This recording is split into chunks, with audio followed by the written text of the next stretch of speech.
Olá, crianças do terceiro ano. Tudo bem com vocês? Sejam bem-vindos para mais uma aula do ensino religioso com a professora Andréia. Como vocês estão? Com saúde? Vocês sabem que essa semana, enquanto eu estava preparando a aula de hoje, eu fiquei bastante entusiasmada com esse novo conteúdo que nós vamos aprender. Então vamos preparar o nosso material. Hoje nós vamos precisar de caderno, lápis grafite e borracha. Hoje nós vamos exercitar bastante a escrita. Vamos lá? Eu aguardo vocês.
Então, vamos começar os nossos registros com os itens de hoje. A data de hoje, a aula 13, práticas celebrativas, ensino religioso. Eu aguardo.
Tudo pronto? Então vamos lá. Na aula passada, nós terminamos um assunto que não é práticas celebrativas. Vocês lembram? Isso mesmo. Na semana passada, nós terminamos o assunto festas. E lembram quais são as festas que nós aprendemos? Veja lá na tela. Iemanjá, Nossa Senhora dos Navegantes, festas das escadarias do Bonfim, festa das escadarias do Rosário e festa de Oxalá. E hoje? Hoje nós vamos falar de práticas celebrativas. Mas antes da gente entrar no conhecimento propriamente dito, eu queria pensar um pouquinho com vocês o que significa essas palavras. Práticas, a gente sabe que são ações que nós temos, mas práticas celebrativas? Aonde que nós procuramos o significado das palavras quando nós estamos em dúvida? Aonde? Bom, quem pensou no dicionário acertou e já estão acostumados, né? Várias aulas nós vamos até ele para podermos aprender sobre o significado das palavras. Quando nós falamos celebrativas, práticas celebrativas, não vem à nossa cabeça a palavra celebração? Você conhece essa palavra celebração? Sabe o seu significado? Vamos conferir o que está escrito lá no dicionário. Lá está escrito celebração, ato de celebrar, de enaltecer, de proclamar louvores, celebração da palavra de Deus. Dentro de ensino religioso, é esse o significado que a gente vai estudar. Nossa, professora, mas tem umas palavras aí meio complicadas. Vamos ver cada uma delas. Por exemplo, a palavra celebrar. Celebrar é a mesma coisa que comemorar de uma forma festiva algum momento. Por exemplo, quando na vida da gente, quando a gente recebe um primo ou um amigo que a gente não vê há muito tempo e convida-os para jantar com a gente. Um exemplo. Nesse momento a gente está tão feliz que a gente quer fazer com que ele seja um momento especial. Alguns adultos até levantam o copo, né, da bebida que estão bebendo naquele momento e celebram, fazem um tim-tim.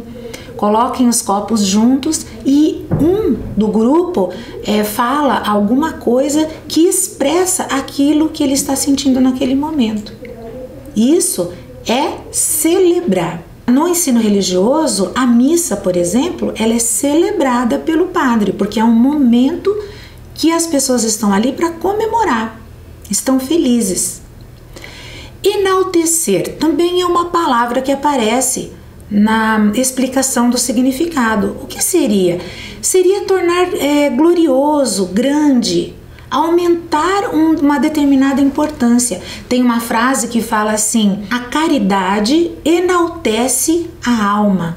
O que isso quer dizer? Quer dizer que aquela pessoa que faz a caridade para as outras pessoas, interiormente, lá na sua alma, se torna maior, se torna melhor. E a outra palavra que aparece é a palavra proclamar, que significa anunciar. É como se fosse assim, dizer em voz alta o que geralmente nós estamos sentindo de uma forma bonita. Quando eu dei o exemplo, por exemplo, de celebrar a chegada de um amigo ou de um parente, a pessoa que vai falar naquele momento do brinde, ela vai falar de uma maneira bonita, uma maneira formal que a gente chama. Sempre que nós falarmos sobre práticas celebrativas a partir de agora, nós vamos falar dentro da religião. Combinado? Práticas celebrativas compreendem momentos de celebração do sagrado. Se celebrar significa tornar um momento especial, práticas celebrativas dentro do ensino religioso significa tornar os momentos religiosos um momento especial, um momento de adoração. Esses momentos, eles recebem diferentes nomes, diferentes configurações de religião para religião. As práticas mudam conforme os ensinamentos e as crenças dessas religiões. Então, por exemplo, para a religião católica, eles chamam a prática celebrativa, uma das práticas, de missa. O culto já é o nome dado pela igreja evangélica, a gira pela Umbanda, reunião para os espíritas, entre tantas outras religiões que existem. E como nós vamos trabalhar esse conceito nas próximas aulas, eu vou dar um tempinho para vocês copiarem no caderno de vocês e eu vou ficar esperando para que vocês façam isso com muito capricho, hein?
prática celebrativa que nós veremos hoje é a Santa Missa, que é da Igreja Católica, é do catolicismo.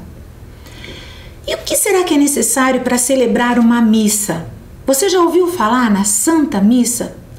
Você já parou para pensar na importância que esse momento tem para os católicos? Então hoje nós vamos aprender um pouquinho sobre isso. Essa prática celebrativa, ela é celebrada na igreja por um padre em um altar. A missa, ela é considerada um encontro com Deus e é por esse motivo que é celebrada. Já imaginou o quanto seria importante você se encontrar com o sagrado no qual você acredita? Precisa ser celebrado, não é mesmo? A gente chama que é um ato público, que os fiéis prestam a Deus uma homenagem. É como se eles estivessem ali conversando com Deus. Então tem os ensinamentos e os fiéis. Esse momento ele é celebrado por ser um momento especial. O que é ato público, professora? Ato público é quando nós nos encontramos e falamos para as pessoas e entre as pessoas sobre aquilo que acreditamos. E, nesse caso, os fiéis que estão lá dentro da igreja e acreditam na mesma crença podem falar a mesma linguagem. Lá, o padre, que é o líder religioso, ele anuncia o evangelho, que são escritos sagrados que estão dentro da Bíblia, que é o livro sagrado dessa religião. Lá, o padre fala sobre essas escrituras e o povo responde. Sabe como? Através de cantos, através de orações. Sempre que há esse conhecimento, há também essa devolução do conhecimento. E é assim que acontece. Uma missa, ela é dividida em duas partes, a liturgia da palavra e a liturgia eucarística. O que seria liturgia? Liturgia, sim, é tudo que acontece, são todas as práticas que acontecem para que os ensinamentos ocorram, no caso da liturgia da palavra e no caso da liturgia da eucarística, da comunhão. Eu já vou explicar como é que isso funciona. Primeiro nós vamos conhecer a liturgia da palavra. Deus fala através das suas escrituras para o povo, que estão escritos na Bíblia, como eu falei para vocês. E como esse momento é um momento onde o padre está representando, está lendo aquilo que Deus quer nos dizer, ele precisa ter um máximo de respeito, porque ao anunciar essas palavras, ele está representando. Ele não pode ser feito de qualquer jeito ou de qualquer maneira. Existe uma sequência, existe uma forma disso acontecer. Primeiro, as vestes. A roupa do padre tem que estar impecável, limpa, passada, algumas estão até bordadas. É como se ele estivesse indo para uma festa. Tem que ter uma boa postura, não pode ficar assim torto, falar de qualquer jeito. Não, tem que falar conforme as escrituras dizem. Tem que fazer isso de forma formal, ou seja, tem que ler exatamente aquilo que está escrito. E tem que ter uma voz clara, para que as pessoas possam entender aquilo que ele está falando e assim entender aquilo que está escrito lá na Bíblia. Tudo que é lido nesse livro sagrado é como se fosse um convite para as pessoas realizarem aquilo que está escrito nas suas próprias vidas. Esse é o ensinamento que traz. É por isso que o padre traz todas essas escrituras, porque ali Deus coloca para aqueles fiéis da Igreja Católica como eles devem proceder na vida, para serem mais felizes, para estarem mais próximos de Deus. Essa leitura é um dos elementos da Santa Missa que é muito importante. Na minha pesquisa, eu aprendi que a importância desse momento é feito, desse contato com o livro sagrado, é feito com muita alegria. Porque o contato com o livro sagrado, a leitura da Bíblia, os fiéis podem fazer a qualquer momento, no lugar que quiserem. Mas quando ela é feita na missa, todos escutam no mesmo momento a mesma parte lida. E daí todos compartilham com esse conhecimento. Por isso que eles acham tão importante e por isso que eles celebram. O sacerdote, ele tem que fazer isso como uma representação de que a leitura da Bíblia realmente é uma das principais razões do encontro das pessoas na missa. Nós falamos da parte da liturgia da palavra e daí vem o momento da Eucaristia. É um momento que os fiéis eles recebem simbolicamente o corpo e o sangue de Cristo, que vem simbolizado, representado pelo pão e pelo vinho. Vamos ver em que momento da missa que isso acontece. No início da missa, todos estão ali esperando a entrada do sacerdote ou do padre. E quando ele entra, ele sauda todos os fiéis que estão ali aguardando por ele. Essa entrada, às vezes, ela vem junto com uma música. E a música, ela é muito importante dentro da Santa Missa, porque a própria letra dela já é uma adoração que os fiéis fazem para Deus, para Jesus. Ela vem com uma alegria, com aquele ritmo todo que essa prática celebrativa merece. Na hora da oração, a música também é utilizada, exatamente por essa riqueza de detalhes na sua leitura, no seu texto, e que traz dessa forma alegre todos esses conhecimentos. Eu venho para aprender, mas venho também para dizer o que eu já sei. E através da música eu também consigo fazer isso. Essa comunhão, ela é composta pela oração do Pai Nosso, que é a principal oração dos católicos, e pela uma oração de paz. Então, só depois disso acontece a Eucaristia. Vamos ler lá comigo na tela? O sacerdote, ou o padre, como a gente diz, mergulha uma fração do pão no cálice, representando a união do corpo e sangue de Cristo. Nessa hora, o padre se alimenta desse pão, desse símbolo do corpo de Cristo. E, mais tarde, ele abençoa vários pedaços de pães que serão entregues para os fiéis que também queiram receber o corpo de Jesus. Depois disso, a missa vem para o seu final, aonde o padre ele diz: "O Senhor esteja convosco", e os fiéis respondem: "Ele está no meio de nós". O padre afirma que Deus está entre todos e realmente os fiéis acreditam, por isso respondem dessa maneira.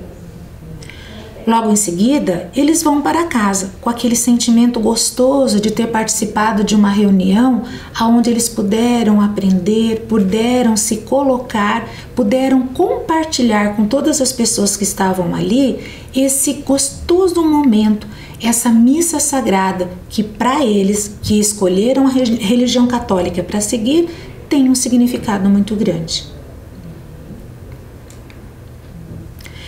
Prof, você falou de várias pessoas que participam e que são importantes nessa prática celebrativa. Então, acompanhe comigo lá na tela. A primeira foto é a foto do padre lendo as escrituras, sempre auxiliado por várias pessoas. E a segunda foto aparece todos os fiéis sentados de frente para o altar, ouvindo o que o padre tem a dizer. Mas quais as funções dos participantes da Santa Missa? Aliás, quais são eles? Os fiéis, o diácono, o acólito e o salmista. E cada um deles tem uma importância nessa prática celebrativa. Os fiéis são as pessoas sentadas à frente ao altar e que estão ali, ora para ouvir o que o padre tem a dizer, ora para responder através de orações e cânticos. O diácono, ele proclama o evangelho, ou seja, ele lê uma parte da Bíblia. Ele ajuda o padre sempre que o padre precisa e ele prepara o altar, além de distribuir a Eucaristia, aqueles pães que eu já expliquei para vocês que representam o corpo de Cristo. O acólito, ele organiza os vasos sagrados que normalmente tem dentro das igrejas e ele também tem a função de distribuir a Eucaristia. Ele também pode recitar as intenções de oração dos fiéis. O que seria isso? Seria práticas já aprendidas que as pessoas concordam e respondem a isso. E por último, tem o salmista. Ele, como o próprio nome já diz, tem a função de ler o salmo. É uma parte das escrituras sagradas da Bíblia que vem em forma de poemas. Inclusive, esses poemas podem ser cantados também, não precisam ser lidos. Muitas letras de músicas usadas pelos católicos durante a missa saem dessa parte da Bíblia, do salmo. A dicção de todas essas pessoas, a forma de falar, como eu já falei, precisa ser de uma forma muito clara.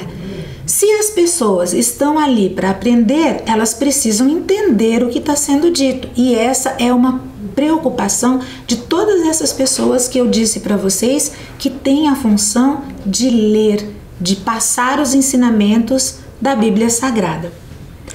Esse momento da missa, da Santa Missa, eu diria que para os católicos, além deles aprenderem, compartilhar com as outras pessoas que também acreditam na sua fé, realmente é um momento muito importante. E os ensinamentos dessa religião, elas podem ser algo compartilhado, e isso é muito importante. Outra prática celebrativa que nós vamos ver hoje é o da Igreja Evangélica, que é muito parecida com a prática celebrativa dos católicos, só que tem as suas especificações, claro. O nome, por exemplo, é outro. Em vez de missa, se chama culto. O culto também é uma reunião de várias pessoas que escolheram a religião evangélica para seguir e se realiza para adoração. Eles chamam de sermão, fala ou pregação, e também é baseado na Bíblia. A Igreja Evangélica, ela é cristã, assim como a Igreja Católica. As reuniões, elas podem ser realizadas assim, durante as semanas, mas é no domingo que ela tem um significado maior, que eles chamam de culto dominical. Normalmente, ele leva um tempo maior e é feito várias outras práticas que não são realizadas durante a semana.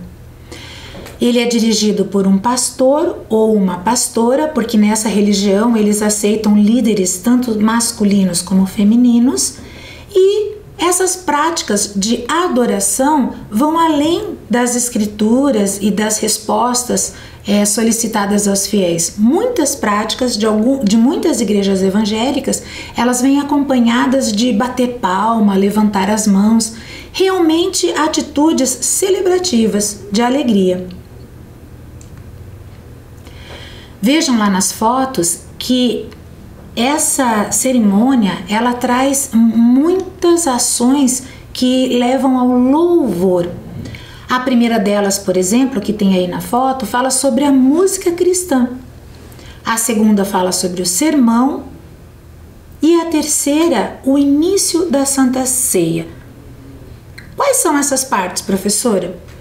Bom, como é considerado um encontro com Jesus, também eles compartilham as lições e discutem os temas que são lidos e que são trazidos ali naquele momento, através de orações e de hinos. No cristianismo evangélico, o sermão ele é chamado de mensagem ou pregação da palavra, que é muito parecido com a Igreja Católica. Mas no culto ele recebe muito mais tempo utilizado para essa prática.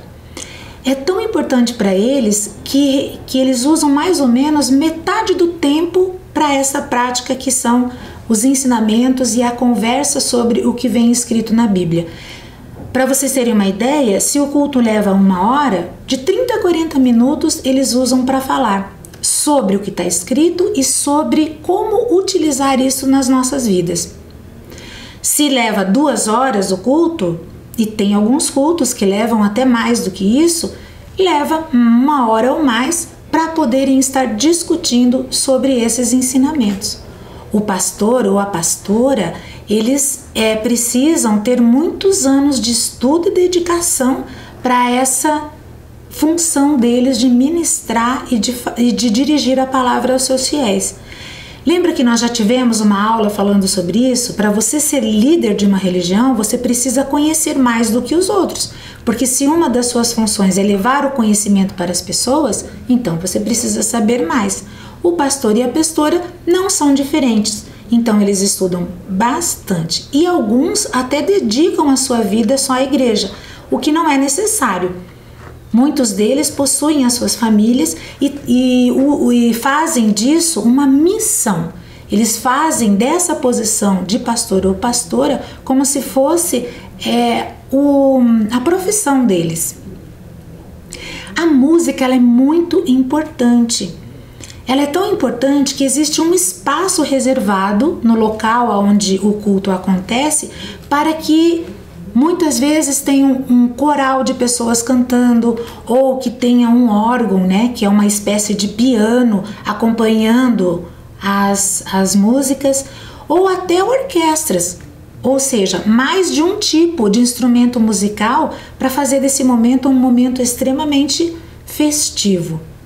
E daí acontece a Santa Ceia, a comunhão. Na Igreja Católica, os fiéis vão até o altar e recebem um pedaço do pão. E na igreja evangélica, eles esperam aonde é ofertado a eles, no local onde eles estão sentados, também um pedaço desse pão, já que a crença de ambas as religiões é de que ali está simbolizado o corpo de Cristo.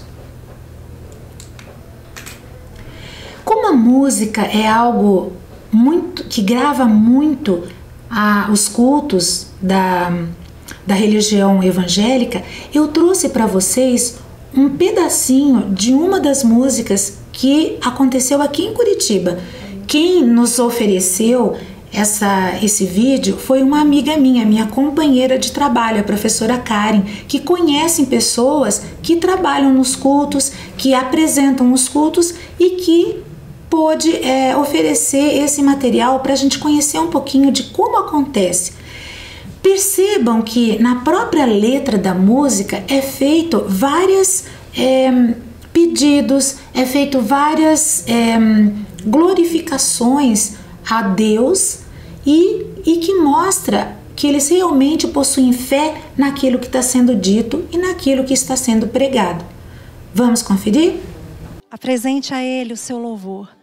Apresente a Ele a sua adoração. E diga a Ele: Senhor, para que Tu entres, eu abro o meu coração. Então abra o seu coração, rasgue o seu coração. E declare o quanto Ele é maravilhoso, o quanto Ele é lindo, o quanto Ele é poderoso, o quanto Ele é santo. E que Ele se assente no trono do nosso coração. E que Ele esteja no centro da nossa adoração e do nosso louvor. Em nome de Jesus.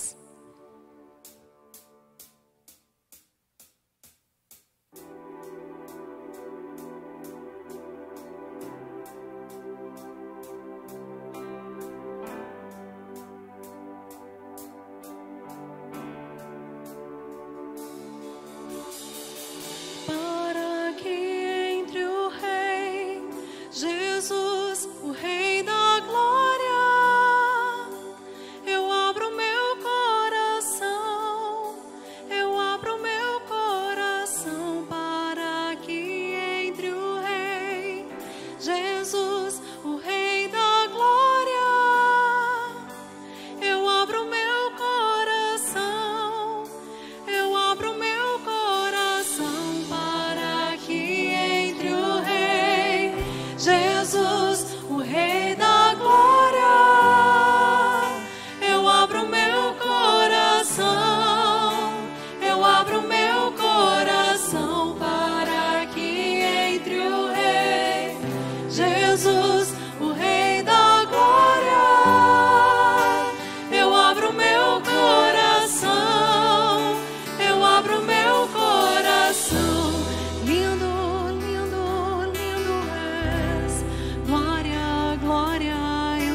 Nos espaços das igrejas evangélicas existem também as creches, onde os pais podem deixar seus bebês e poderem se dedicar ao culto, simplesmente à oração e ao conhecimento.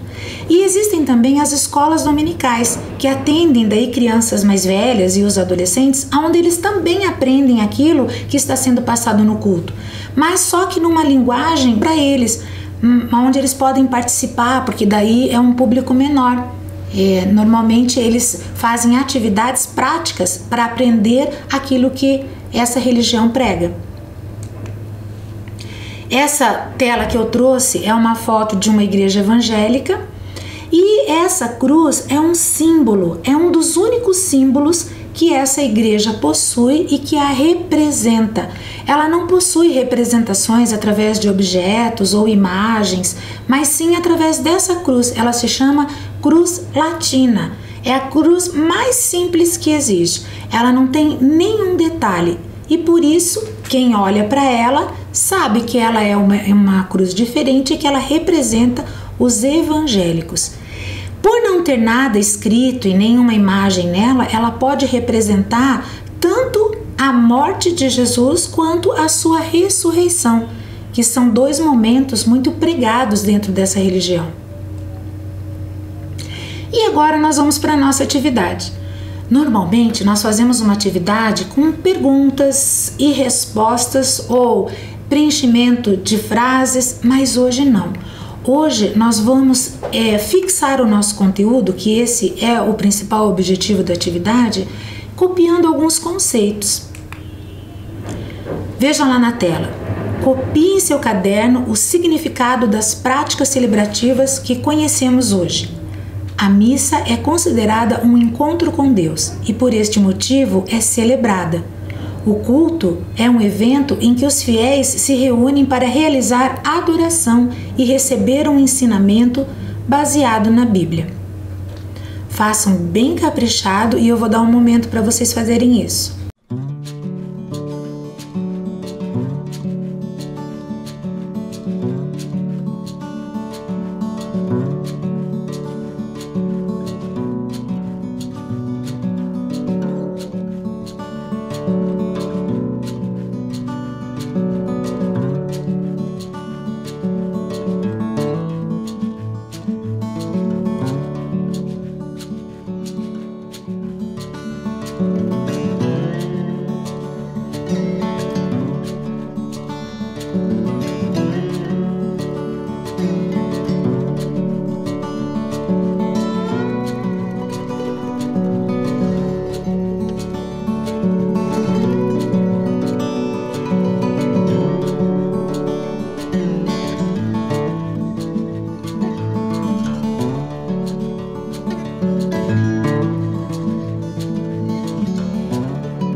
Então, para terminar nossa aula de hoje, nós vamos falar sobre a revisão de tudo que aprendemos. Nós relembramos as festas de matriz afro-brasileiras e conhecemos as práticas celebrativas da Igreja Católica e Evangélica.